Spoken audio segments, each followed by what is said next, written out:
Hello दोस्तों आज हम बात करेंगे भारतीय संविधान के मौलिक अधिकारों में जो हमारी एक श्रेणी चल रही थी, संस्कृति एवं शिक्षा संबंधी अधिकार, उसमें अनुच्छेद 30 की।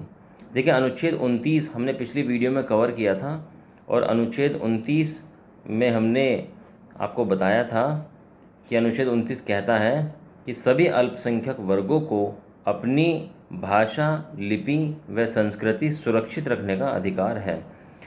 जो अनुच्छेद 30 है यह भी अल्पसंख्यक वर्ग या अल्पसंख्यक समुदाय से ही संबंधित है।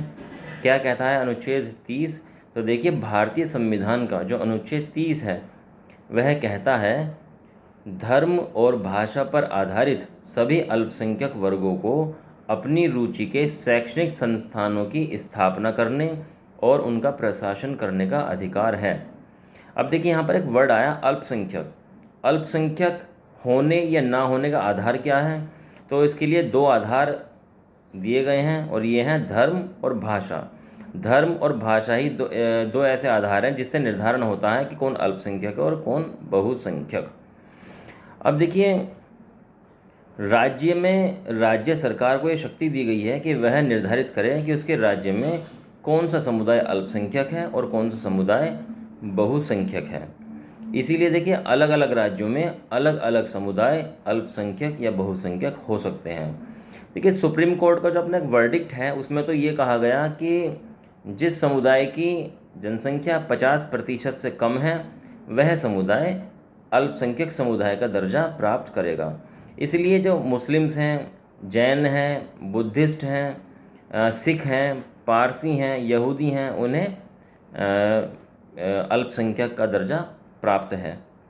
देखिए, इसी आधार पर ये जो 50% वाला जो क्राइटेरिया है, इसी आधार पर सुप्रीम कोर्ट में एक PIL यानी कि पब्लिक इंटरेस्ट लिटिगेशन या जनहित याचिका डाली गई थी और सुप्रीम कोर्ट से पूछा गया था कि भाई, माननीय सर्वोच्च न्यायालय ने जो ये वर्डिक्ट अपना दिया है कि 50% से कम जिनकी जनसंख्या है वह अल्पसंख्यक का दर्जा प्राप्त करेंगे, तो उसमें माननीय सर्वोच्च न्यायालय से पूछा गया कि आप जम्मू कश्मीर में बताइए कि कौन अल्पसंख्यक होगा वहाँ पर, पंजाब में, नागालैंड में, मणिपुर में, मिज़ोरम में और मेघालय में भी बताइए कि वहाँ पर कौन अल्पसंख्यक होगा। इसी के आधार पर इन राज्यों में, यानी कि जो मैंने राज्य के नाम लिए हैं भी, जम्मू कश्मीर, पंजाब, नागालैंड, मणिपुर, मिज़ोरम, मेघालय, इन राज्यों में हिंदू समुदाय को अल्पसंख्यक का दर्जा देने की मांग हो रही है और ये जो याचिका डाली गई थी ये आज भी माननीय सर्वोच्च न्यायालय में लंबित है। इस पर कोई अभी जजमेंट नहीं आया है। तो देखिए, ये तो हो गया अल्पसंख्यक वर्गों को अपनी रुचि के शैक्षणिक संस्थानों की स्थापना करने का जो उन्हें अधिकार है। अब देखिए, उन्होंने अपनी कोई भी शैक्षणिक संस्था बना ली, तो जो अल्पसंख्यक शैक्षणिक संस्थान उन्होंने बनाया है, राज्य सरकार उसके साथ कोई भी भेदभाव नहीं करेगी, है ना। उसके धर्म या भाषा के आधार पर कोई भेदभाव नहीं करेगी। जो ग्रांट या जो एड या जो भी वित्तीय सहायता अन्य कॉलेज या यूनिवर्सिटीज़ को दी जा रही है, अन्य स्कूल्स को दी जा रही है, उनको भी ऐसे ही दी जाएगी। ठीक है, उनके धर्म या भाषा के आधार पर उनसे कोई भी भेदभाव राज्य सरकार नहीं करेगी।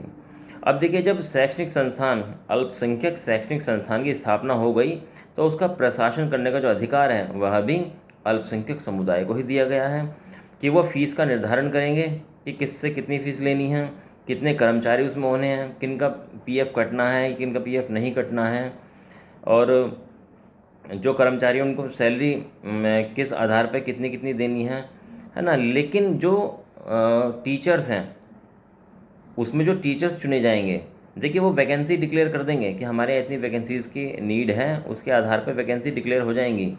लेकिन ऐसा नहीं है कि वो टीचर्स को चुनने में या टीचर्स को रिक्रूट करने में अपनी मनमर्जी कर सकते हैं कि हमने 8वीं पास को रख लिया या 12वीं पास को रख लिया। नहीं, वो जो टीचर्स होंगे वो वेल क्वालिफाइड होंगे और जो UGC की गाइडलाइंस हैं उनको फॉलो करेंगे। अगर वो BTC पास होनी चाहिए या B.Ed होनी चाहिए या TGT PGT, जो भी उनकी गाइडलाइंस होंगी UGC की, उसके अनुसार ही वो टीचर्स रखे जाएंगे। लेकिन प्रशासन करने का पूरा अधिकार इस अल्पसंख्यक समुदाय के पास ही होगा। तो दोस्तों, ये है हमारा अनुच्छेद 30। कैसा लगा आपको, कमेंट करके मुझे ज़रूर बताइएगा और मेरी इस वीडियो को ज़्यादा से ज़्यादा लाइक, शेयर और सब्सक्राइब कीजिएगा। और मैं एक बार फिर से रिपीट कर देता हूँ, क्या है अनुच्छेद 30, क्योंकि एज इट इज़ ये लाइन आपको एसएससी जैसे एग्ज़ाम में भी रखी हुई मिलती है। अनुच्छेद 30 कहता है, धर्म और भाषा पर आधारित सभी अल्पसंख्यक वर्गों को अपनी रुचि के शैक्षणिक संस्थाओं की स्थापना करने का और प्रशासन करने का अधिकार है।